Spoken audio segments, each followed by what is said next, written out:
प्यारे दोस्तों, आज आप सभी के लिए एक हिंदू लड़की का वाकया, बड़ा ही अजीबोगरीब वाकया हम आपको बताएंगे। वो हिंदू लड़की जिस वक्त उसके शौहर को ये बात मालूम हुई कि उसके बीवी एक मुसलमान है, यानी वो इस्लाम को अपनाया है, तो उसके शौहर ने उसके साथ क्या किया, जब आप सुनेंगे तो आप हैरान रह जाएंगे। दोस्तों, आपको पहले ही बता दे, ये वाकया उत्तर प्रदेश के एक छोटे से गांव का सच्चा वाकया बताया जाता है। जी हाँ, वही उत्तर प्रदेश जहां के मुख्यमंत्री योगी आदित्यनाथ है। और ये वाकया आपको इबरत के तौर पर बताया जा रहा है, जो सच्चा वाकया है, जिसको सुनकर आपका दिल भी खुश हो जाएगा। इसीलिए आप इस वीडियो को लाइक करें या ना करें, बस वीडियो को आखिर तक जरूर देखना। और अगर आपको कुरान मजीद से सच्ची मोहब्बत है तो आप कमेंट बॉक्स में अल्लाहु अकबर जरूर लिखें। तो चलिए दोस्तों, वीडियो शुरू करते हैं। प्यारे दोस्तों, ये वाकया उत्तर प्रदेश के एक छोटे से गांव का बताया जाता है। यहाँ पर एक गैर मुस्लिम और मुस्लिम का घर पास पास में था। गैर मुस्लिम के घर में 4 या 5 साल के छोटी सी बच्ची थी। वो पास में ही अपने सहेली के घर पर खेलने के लिए जाया करती थी। जिस तरह से आम घरों के बच्चे अपने आसपास के घरों में खेलने के लिए जाया करते हैं, वैसे ही ये बच्ची अपने पास के घर में खेलने के लिए जाया करती थी। पर जिस बच्ची के साथ में एक खेलने के लिए जाती थी, वो बच्ची मुसलमान थी। उसके वालिदा अपने घर में बच्चों को कुरान मजीद पढ़ना सिखाया करती थी। इसीलिए वो लड़की कुछ देर तक तो अपनी सहेली के साथ में खेलती। उसके बाद जब उसके वालिदा अपने बच्ची को कुरान मजीद सिखाने के लिए बुलाती, तो हिंदू लड़की भी उसके साथ में बैठकर कुरान मजीद को देखा करती। धीरे धीरे उसका भी मन, यानी उसका भी दिल कुरान मजीद पढ़ने को करने लगा। एक दिन उसने अपनी सहेली की माँ से कहा कि चाची, मैं भी पढ़ना चाहती हूँ। अब सहेली की माँ ने साथ में उसे भी पढ़ाना शुरू कर दिया। हिंदू लड़की ने धीरे धीरे कायदा पढ़ना सीख लिया।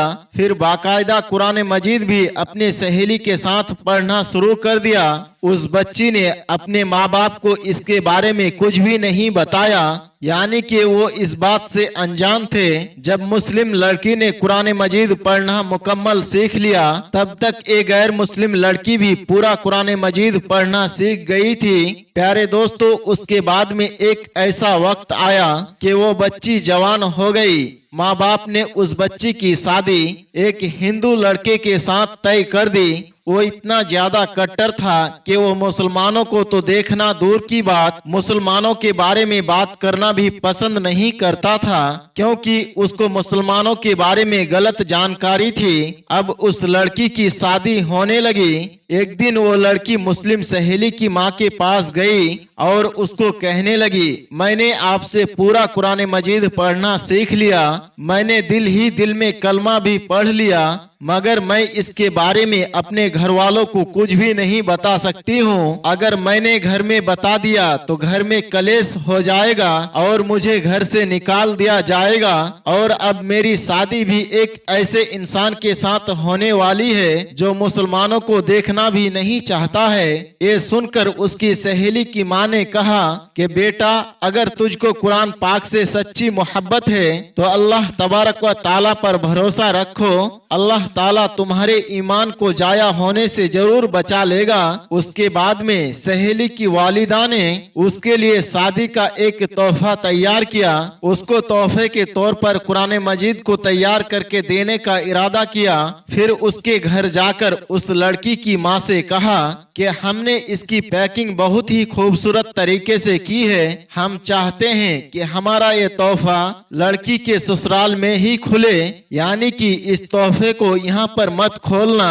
लड़की की माँ ने उसकी इस बात को मान लिया। और प्यारे दोस्तों, उसके बाद में उस लड़की की शादी हो गई। वो अपने ससुराल पहुंच गई और उसके साथ में वो कुरान पाक का तोहफा भी उसके साथ साथ उसके ससुराल पहुंच गया। उस लड़की ने कुरान पाक को कहीं पर एक बॉक्स में छुपा दिया। अब उसका शौहर जब भी वापिस जाता, जब वो घर में अकेली होती, तो चुपके से कुरान पाक को निकालती और पढ़ना शुरू कर देती। प्यारे दोस्तों, इस तरह से कई साल गुजर गए, यहाँ तक कि वो लड़की प्रेग्नेंट हो गई। अब वो सोचने लगी कि मैंने तो अपना ईमान को छुपाया है, जब शौहर घर पर नहीं होते हैं तो मैं कुरान पाक को पढ़ लेती हूँ, मगर मैं इस बच्चे का क्या करूँ, मेरे बच्चे का ईमान का क्या होगा। यही सोचकर वो अल्लाह से दुआएं मांगती थी कि या अल्लाह, कोई ऐसी तरकीब बता कि मैं अपने बच्चे को भी कलमा पढ़ा सकूं।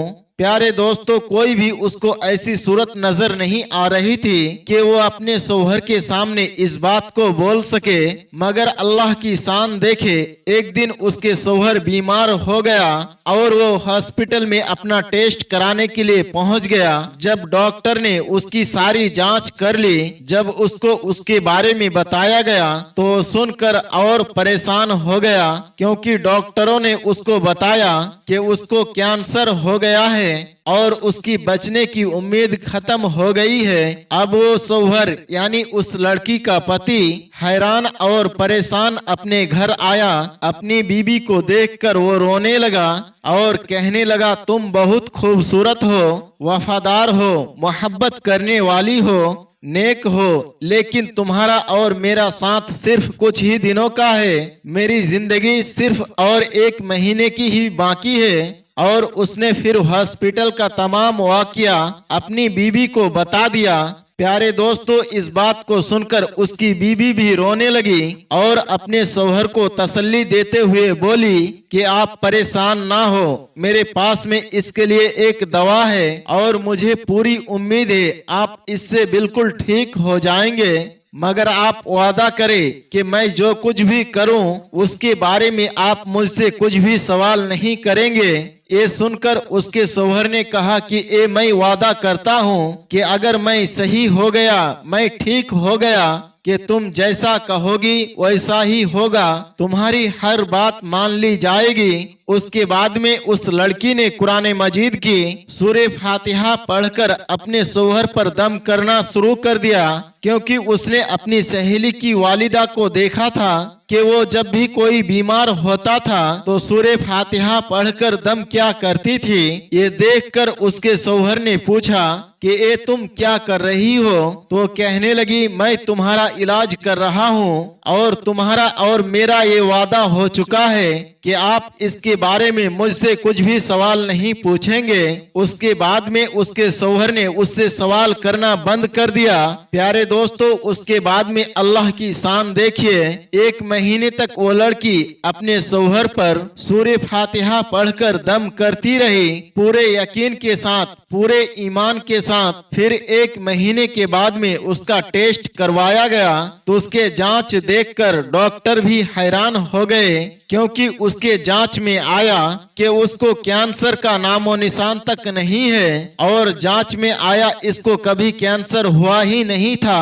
प्यारे दोस्तों, अल्लाह ने अपनी कुदरत से उस शख्स को पूरी तरह से सेहतमंद कर दिया। बेशक अल्लाह जिसे चाहे शिफा अता करता है, और जब वो बिल्कुल सेहतमंद हो गया तो बहुत खुश हुआ और अपनी बीबी से पूछने लगा कि ये सब कैसे पॉसिबल हुआ, और बोलो तुम अब क्या चाहती हो, मैं तुम्हारी हर बात को पूरा कर दूंगा। बीवी ने उसके बाद बेझिझक अपने शौहर को सारी बातें बता दी कि किस तरह से वो अपनी सहेली के घर पर खेलने के लिए जाती थी जब वो छोटी सी बच्ची थी, और किस तरह से उसने कुरान मजीद को पढ़ना सीख लिया, और किस तरह से उसको कुरान तोहफे में मिला, और किस तरह से वो घर में छुपकर कुरान पाक पढ़ा करती थी। उसके बाद में उसने अपने शौहर से कहा कि अब तुम भी कलमा पढ़ लो और मुसलमान हो जाओ। अब शौहर उसके बात को मना नहीं कर सकता था, क्योंकि उसने वादा किया था। अब उसने कलमा पढ़ लिया। प्यारे दोस्तों, अब उसके बाद उस औरत के यहाँ बेटा पैदा हुआ और वो भी मुसलमान पैदा हुआ। मतलब कि अब ये पूरी फैमिली मुसलमान थी, मगर अभी भी डर उसको इस बात का था, अगर इसके बारे में अपने घर वालों यानी परिवार और समाज वालों को, बाहर के लोगों को पता चलेगा तो वो हमें जीने नहीं देंगे।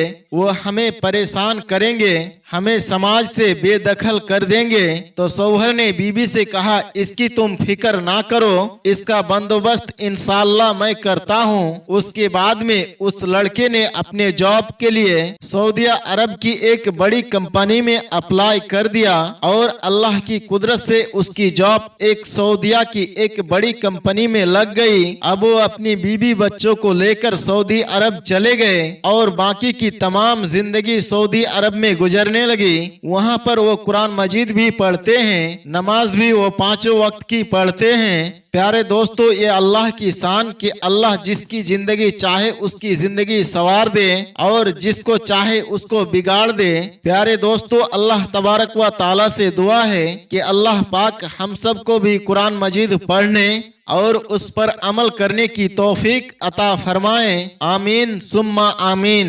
प्यारे दोस्तों, हम ये उम्मीद करते हैं कि आज की हमारी कीमती वीडियो आपको जरूर पसंद आई होगी। इस वीडियो को पसंद आने की सूरत में इस वीडियो को लाइक भी करें, शेयर भी करें और अपने दोस्त अहबाब के साथ शेयर भी करें और कमेंट में अपना राय जरूर बताएं। मजीद इसी तरह की वीडियो पाने के लिए हमारे इस चैनल को सब्सक्राइब भी करें। तो मिलते हैं एक नए वीडियो के साथ, तब तक के लिए हमें इजाजत दे। अस्सलाम वालेकुम व रहमतुल्लाह।